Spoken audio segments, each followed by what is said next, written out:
Welcome to Let Me Fix This. Enjoy the video. In this video, I will explain how to use 4x4 on your Nissan Pathfinder.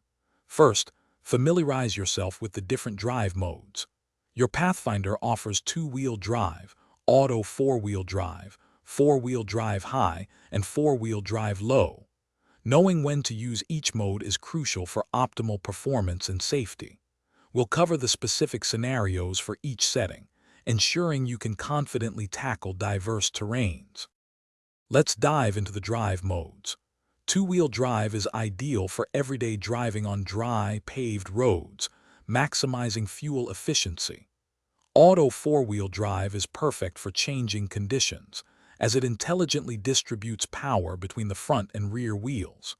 Four-wheel drive high provides enhanced traction for light off-roading, snow, or gravel, maintaining higher speeds.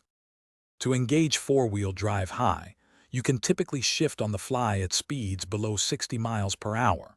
For four-wheel drive low, however, you must bring the vehicle to a complete stop and shift the transmission into neutral. This mode is designed for very low speeds and maximum torque, perfect for steep inclines, deep mud, or rock crawling. Always ensure your steering wheel is straight when engaging four-wheel drive low. Remember these best practices for safe and effective 4x4 use. Never use four-wheel drive high or low on dry, paved surfaces, as this can cause drivetrain binding and damage. Always disengage four-wheel drive once you return to normal driving conditions.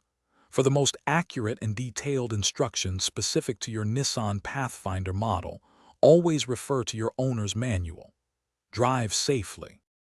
Thanks for watching. If you found this helpful, don't forget to like and subscribe.